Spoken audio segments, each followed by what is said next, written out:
도덕경에 널리 알려진 명언이 있다. 배우는 것은 날로 더해지고 돌을 닦는 것은 날로 줄어든다. 줄이고 또 줄여 마침내 무의에 이른다. 이 문장은 세속법과 세외법의 근본적인 차이를 깊이 있게 드러내고 있다. 세속법은 끊임없는 축적과 필사적인 추구를 강조하며 점점 더 많은 재산, 지식, 경험, 인맥, 자원을 갖기를 바란다. 이것들은 모두 세속적 성공의 상징으로 여겨진다. 세속 법칙과는 반대로 점차 욕망과 집착, 애정을 줄여나가며 끊임없이 이를 손상시켜 결국 세속을 초월한 경지에 이르는 것을 강조한다. 연불왕생을 목표로 하는 수행자의 경우 입으로는 부처님의 명호를 부르더라도 몸과 마음이 여전히 세속 만물에 집착한다면 아미타불께서 어찌 그들을 서방정토로 인도하시겠는가? 이것은 바로 수행길에서의 큰 오해 중 하나이다. 많은 수행자들이 세속적인 방식으로 불법을 배우고 또 세속적인 기준으로 자신의 수행 정도를 평가하는데 이는 마치 나무에 붙어 물고기를 구하거나 배에 칼자국을 새기는 것과 같아 진정한 이익을 얻기 어렵다. 불법의 깊이와 완전함은 모든 문제를 해결하는 최고의 묘법이 되게 하지만 그로 인해 특히 복잡하고 심오하게 느껴진다. 고덕께서 말씀하셨듯이 불법은 바다와 같아 들어갈수록 더욱 깊어집니다. 초심자가 바른 도리를 명확히 알지 못하면 쉽게 그릇된 길에 빠지기 쉽다. 현대 수행계에는 여러 가지 흔한 오해가 존재한다. 비록 수행자가 열심히 노력하였으나 방향이 잘못되어 부처님과 보살님이 점점 멀어지게 되고 심지어 자신도 모르는 사이에 깊은 업장을 만나게 될 수 있다. 이번 영상에서는 가장 흔하고 해가 가장 큰 5가지 불교 수행의 오해를 자세히 분석하고자 합니다. 수행자가 이를 제때에 깨달아 자신의 길이 잘못되었음을 알게 된다면 되돌아가는 것이 바른 길임을 인식하고 방향을 바로잡아 정법으로 돌아오길 바랍니다. 미신적으로 불교를 공부하는 것은 첫 번째 흔한 오해로, 즉 불법을 종교 신앙과 동일시하는 것이다. 이러한 상황은 연령이 많고 문화 수준이 낮은 수행자들 사이에서 특히 흔하다. 그들은 종종 불법과 불교를 혼동하여 두 가지의 본질적인 차이를 간과한다. 불법의 실질은 부처님이 우주와 인생의 진리를 밝히고 가르치는 것으로 중생들이 어리석음에서 벗어나 깨달음을 얻고 마음을 밝히고 본성을 통찰하며 생사에서 해탈하여 스스로 서구 타인을 세우도록 돕기 위한 완전한 교육체계이다. 부처님께서는 보리수 아래에서 성도하신 후 세상과 초세간의 모든 진리를 깨닫고 대자대비의 마음을 바탕으로 이 지혜를 세상 사람들에게 전하셨습니다. 불교는 본래 부처님의 가르침의 약칭일 뿐 기독교, 이슬람교와 나란히 세계 3대 종교 중 하나로 여겨지는 것은 아니다. 종교의 근본적인 특성은 신자들에게 무조건적인 신앙을 요구하는 데 있다. 예를 들어 기독교는 믿으면 구원을 받고 믿지 않으면 지옥에 간다는 교리를 가진다. 또한 종교 지도자는 대개신, 하나님 또는 주재자로 여겨지며 신자들의 운명을 통제한다. 반면에 잘못된 길로 빠진 수행자들은 부처님과 보살님을 신령으로 숭배하며 하루 종일 기도하고 소원을 비는데 이것이 외적인 형태를 통해 원하는 것을 얻을 수 있다고 생각한다. 그러나 이것은 완전히 불법에 대한 오해와 미신일 뿐이며 불사각자는 스승이지 지배자가 아닙니다. 부처님과 보살은 사람들에게 어떠한 교의도 강요하지 않으며 불공은 본질적으로 스승에 대한 예경입니다. 부처님께 구하는 것보다 자기 자신에게 구하는 것이 더 중요합니다. 이른바 불사문안의 소원이 반드시 이루어진다는 것은 인과응보의 불가피성에 근거한 것이지 부처님이나 보살의 은혜에 의한 것이 아닙니다. 부처님께서는 금강경에서 분명히 말씀하셨습니다. 색으로 나를 보고 음성으로 나를 찾는 자는 사도에 행하는 것이며 진여를 볼 수 없다. 이는 세상 사람들에게 부처님의 외형과 형상에 집착하지 말라는 경고입니다. 경전에서는 여러 차례 학불, 불학, 은 이해를 바탕으로 한 수행이지 맹목적인 신앙이 아니라고 강조하고 있다. 부처님께서는 제자들에게 다음과 같이 경고하셨다. 내가 말하는 바를 그대들이 받아들일 때 마치 금을 다루는 장인이 금을 단련하듯이 해야 한다. 금을 자르고 태우고 갈아낸 후에야 비로소 취해야 한다. 단지 존경심 때문에 믿어서는 안 되며 스스로 생긴 믿음을 깎아내려야 한다. 뜻은 부처님의 가르침을 대할 때 금을 감정하듯이 여러 번 시험해본 후에야 받아들여야 하며 부처님을 존경한다고 해서 무조건 믿어서는 안 된다는 것이다. 불법은 본질적으로 지혜와 자유를 존중하며 일부 종교에서 신도들의 무조건적인 복종을 요구하는 것과는 완전히 다릅니다. 진정한 불법 수행은 인과 법칙에 기초하여 끊임없는 정진을 통해 자기를 닦아 내 마음을 변화시키는 데 있으며 단순히 외부 의식과 숭배에 의존해서는 안 된다. 수행은 농사를 짓는 것과 같아서 반드시 스스로 씨를 뿌리고 물을 주어야만 그 열매를 거둘 수 있다. 만약 단지 논밭을 향해 기도만 하고 실제로 노동하지 않는다면 진실한 소원도 이루기 어렵다. 불교는 외부의 실리, 신념의 도움을 구하는 것이 아니라 스스로의 마음을 변화시키고 자비와 지혜를 기르는 데 중점을 둔다. 심지어 연불법문도 진정한 요인은 단순히 아미타불의 접인을 기원하는 것이 아니라 일심불란으로 연불하여 육근을 놓아버리고 해마다 연이어 정경에 머무름으로써 마음을 정화하고 실상에 합일하는 데 있다. 부정할 수 없는 것은 수행의 여러 단계에서 부처님과 보살님에 대한 경애와 기원이 공덕을 가져온다는 점입니다. 그러나 이에 집착하면 미신적인 엄격함에 빠지게 됩니다. 두 번째 오해는 외도나 심지어 마도를 불법이라고 잘못 여기는 것이다. 부처님 시절 마왕 파순이 부처님의 법을 방해할 수는 없다고 주장했지만 부처님 인멸 후 2000년의 말법 시대에는 그가 마자와 마손을 출가시켜 승복을 입고 절에 들어가 마법으로 부처님의 법을 대체할 것이라고 설했습니다. 어느 정도로 보면 이 예언은 실제로 성취되었으며 대집경에도 명확히 예언되어 있듯이 후 500년간 마도가 성행할 것이니 이것이 바로 우리가 처한 시대이다. 오늘날 시대의 부처님의 가르침은 분별하기 어렵고 부처님의 이름을 내세우는 외도와 마도들이 그 유혹력으로 인해 많은 사람들의 마음을 흔들고 있습니다. 많은 이들이 불법을 배우고자 했으나 잘못된 길로 빠지게 되었습니다.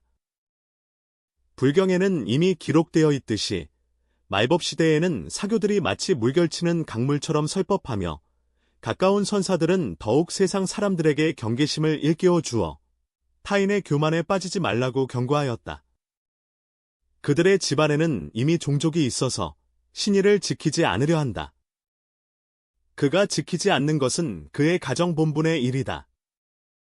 만약 내가 그를 따르며 그가 거짓된 경지로 이끈다면 어찌 굴복하는 것이 아니겠는가? 실제로 불법과 마도 사이에는 명확한 차이가 있다. 정법은 인과법칙을 자주 언급하며 한 만큼 노력하면 그만큼의 결실을 얻는 것을 강조하고 먼 미래의 이익을 중시한다. 반면 마도는 인과관계를 거의 언급하지 않고 노력과 결과의 관계를 논하지 않으며 항상 한 길, 우회전 진로 변경, 모두가 이익을 얻는다와 같은 매력적인 구호를 선전한다. 이는 세상의 사기, 다단계 조직 등 수법과 다를 바 없으며 단지 불법의 외피를 입었을 뿐이다. 정법은 계율을 중시하며 수행자가 먼저 견고한 도덕적 기초를 세우는 것을 강조한다.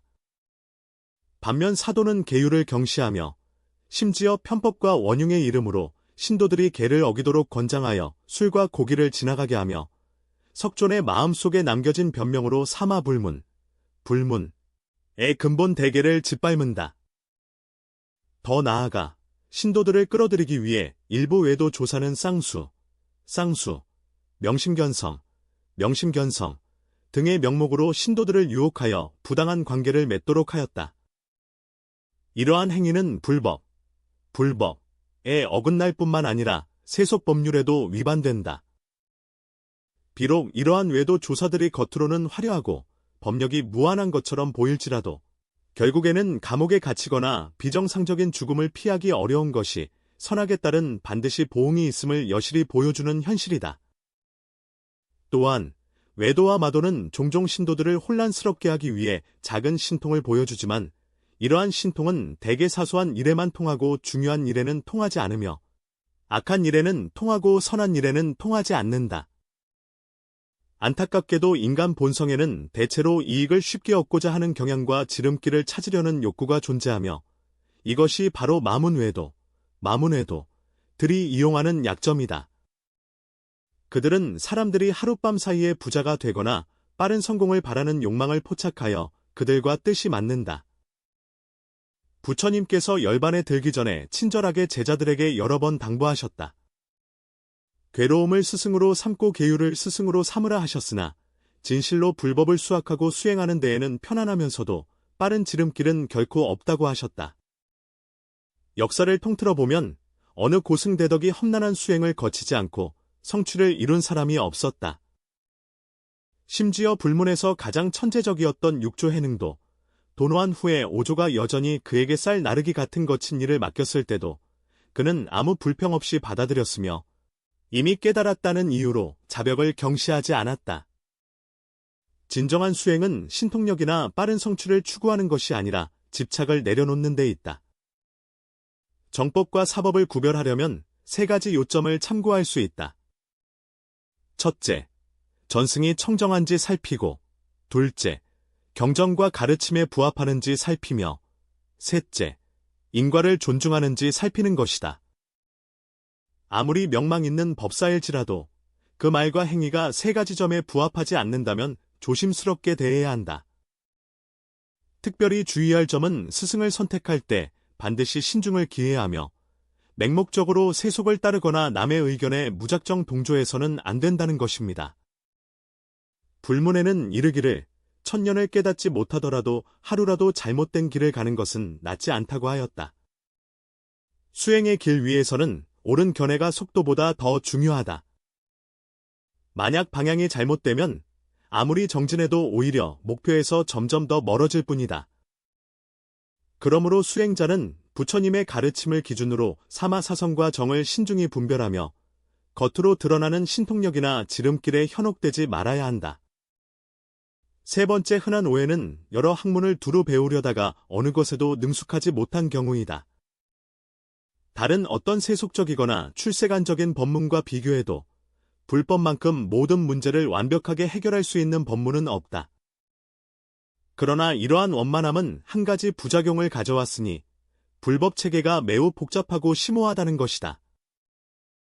기독교에는 성경전 파천하라는 책이 있고 이슬람교에는 코란이 중심 경전이며 도교는 많은 경전을 가지고 있지만 도덕경이 대표적입니다.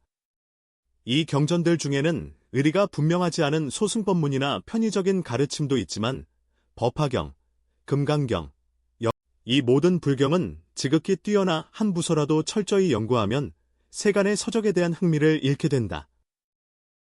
그리하여 많은 수행자들이 법에 대한 탐욕을 일으켜 모든 경전을 배우고자 하며 어느 한 부분도 버리기를 원하지 않는다.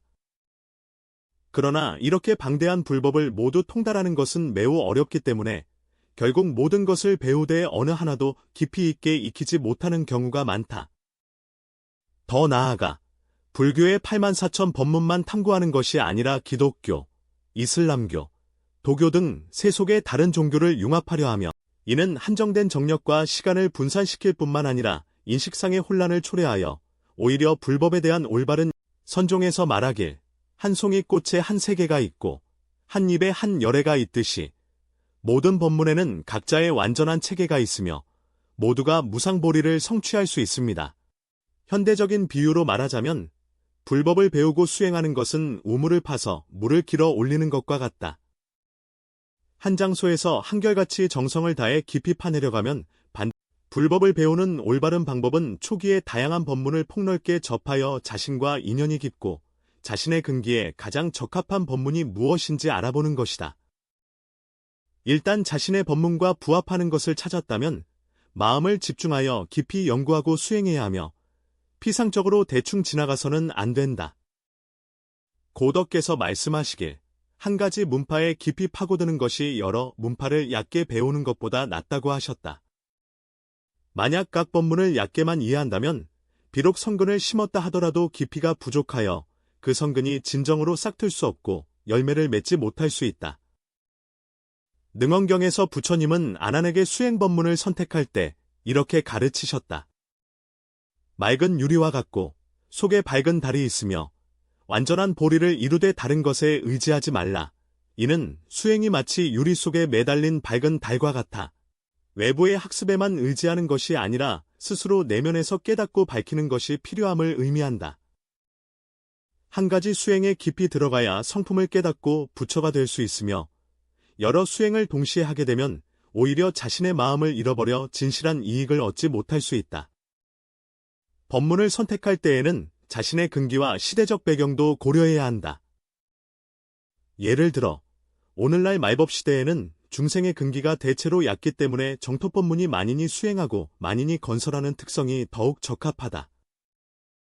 그러나 어떤 법문을 선택하든지 간에 핵심은 끈기와 인내입니다. 어느 한 법문에 깊이 연구하고 몸소 실천하며 오래도록 지속한다면 어떤 법문이든 진실한 이익을 얻을 수 있다. 네 번째 흔한 오해는 학문과 수행을 분리하여 생활 속에서 불법을 구현하지 못하는 것이다.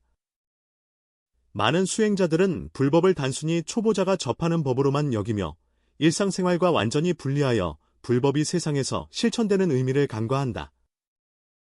이러한 분리된 수행 방식은 그들이 법당 안에서는 한 사람이지만 법당을 나서면 또 다른 사람이 되어 수행과 삶이 심각하게 단절되는 결과를 낳는다. 유마경에서 유마일거사는 이미 세간과 출세간이 둘이 아닌 법문임을 밝히셨다.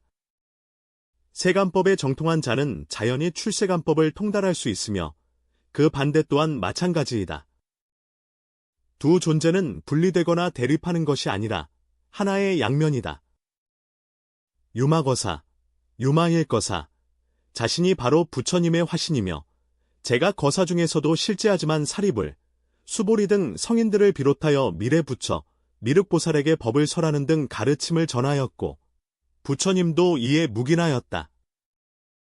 이는 불법이 형식에 있지 않고 해탈의 철저함에 있으며 출가나 제가 수행에 있지 않음을 바로 보여준다. 많은 수행자들이 매일 부처님을 염불하고 예배하며 참선하고 경전을 독송하며 큰 노력을 기울인다. 겉으로 보기에는 도행이 깊은 것 같지만 일단 불당을 떠나면 탐진, 치, 삼독이 즉시 드러나 일반인과 다를 바 없다. 불문에서는 이런 속담이 전해진다. 노법사는 거만한 태도를 보이고 노수행자는 성격이 급하다. 이는 겉으로는 오랜 수행자로 보이나 실제로는 자기 마음을 진정으로 이기지 못한 현상을 가리킨다. 어떤 사람들은 수행을 구실로 세상의 책임을 회피하며 일과 가정, 사회의 의무에 직면하기를 꺼린다. 이것은 부처님의 가르침인 충성과는 배치된다. 진정한 수행은 초탈한 태도를 취하는 것이 아니라 일상생활 속에서도 출세간의 마음을 유지하는 것이다. 영명엄순 대사께서 말씀하시길 수행은 붉은 때 속에서 붉은 때 안에서 수행하는 것이다. 육조 해능은 또한 불법이 세간에 있으나 세간에 집착하지 않으며 세간을 떠나는 것이 곧 보리임을 지적하였다. 마치 죄수가 교수형에 처해지는 것과 같다. 뜻은 불법의 수행은 일상생활 속에 있으며 세속을 떠나면 오히려 진정한 깨달음을 찾을 수 없다는 것이다. 세상을 떠나 보리를 구하는 것은 토끼의 뿔을 찾는 것과 같아 비현실적이다. 진정한 수행자는 밥과 기름, 소금 속에서 선정을 닦고 인간관계 속에서 자비를 닦으며 곤란과 역경 속에서 인욕을 닦고 일상일 속에서 집중을 닦아야 한다. 내면이 청정하고 외부에 장애가 없을 때가 진정한 수행이다. 해능 대사께서 제시한 무념을 종으로, 무상을 채로, 무주를 본으로 하는 세 가지 중요한 가르침은 바로 수행이 형식에 있는 것이 아니라 마음가짐의 변화에 있음을 알려주고 있습니다. 또 다른 흔한 학습과 수행의 분리 현상은 겉모습의 수행만 중시하고 내면의 수련을 경시하는 것이다. 어떤 사람들은 매일 몇 시간씩 경전을 읽고 부처님을 염송하지만 마음속에는 여전히 교만과 집착이 가득하다. 어떤 이들은 많은 돈을 기부하여 사원을 건립하지만 가족에게는 자비심이 부족하다. 어떤 사람들은 계율을 엄격히 지키지만 그것을 내세워 다른 사람을 깔본다. 이것들은 모두 수행의 뜻을 외적인 형태로만 전환한 것이며 불법 수행의 근본 목적, 즉 마음을 정화하고 지혜를 증장하는 것을 소홀히 한 것이다. 다섯 번째 흔한 오해는 견해에 집착하고 실제 수행이 부족한 것이다. 어떤 수행자들은 여러 경전을 널리 읽고 불법 이론에 대해 해박하여 경전을 인용하며 공성, 열애장,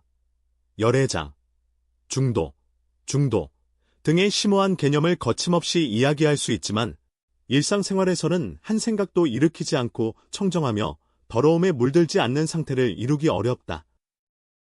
이러한 진정한 보배의 수행 방식은 비록 성근을 심었으나 부처님께서 기대하신 전생의 성취와 번뇌를 깨고 깨달음을 여는 경지에 아직 미치지 못하였다.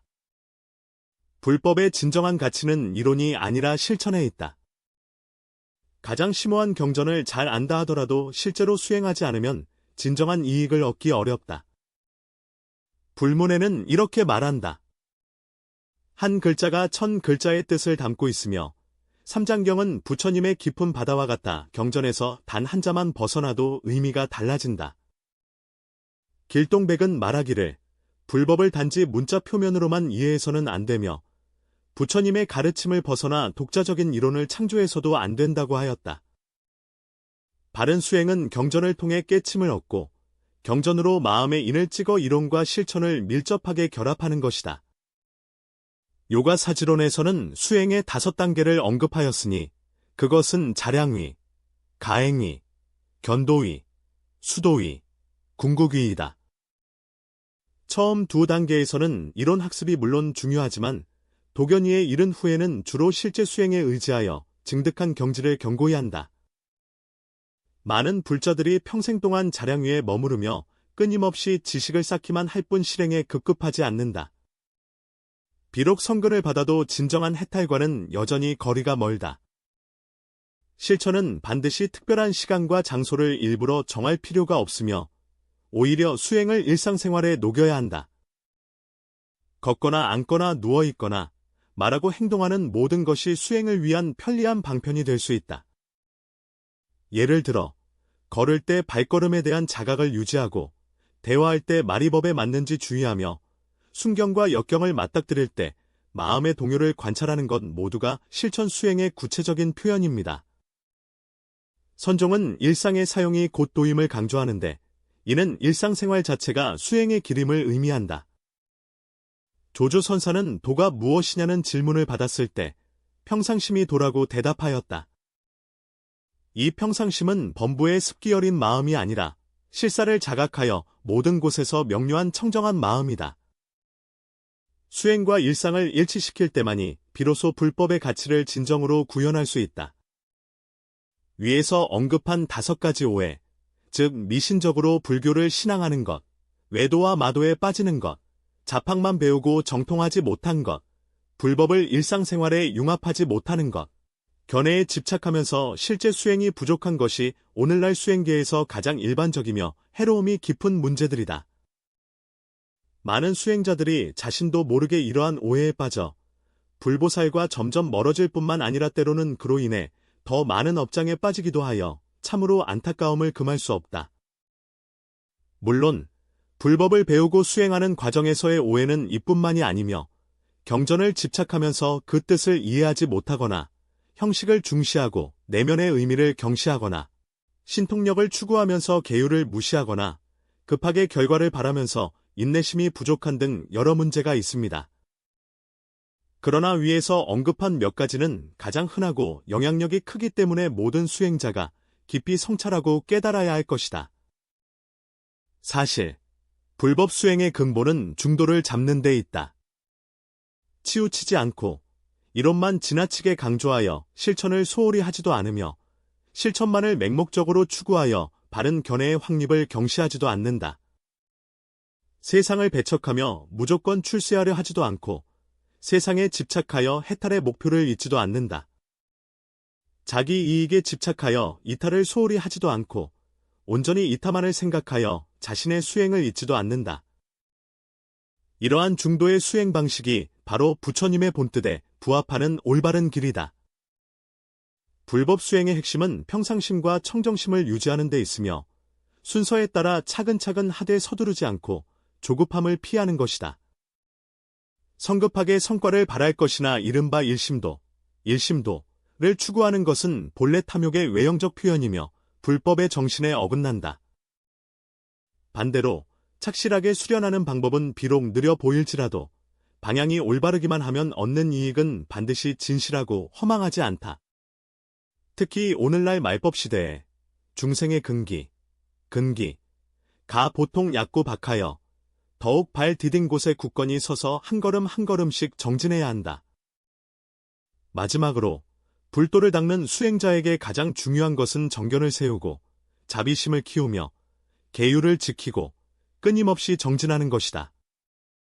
정견은 나침반과 같아 방향을 가리키고 자비심은 햇빛과 같아 자신과 타인을 따뜻하게 하며 계율은 울타리와 같아 잘못을 막아주고 정진은 동력과 같아 앞으로 나아가게 한다.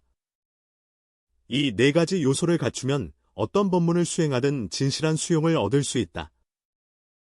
이 짧고 소중한 인생에서 무의미한 말은 적게 하고 부처님을 더 많이 염송하며 항상 자신의 마음을 살피고 매 순간 정법에서 벗어나지 않아야 사막도의 업장을 점차 줄이고 진정한 해탈을 얻을 수 있다.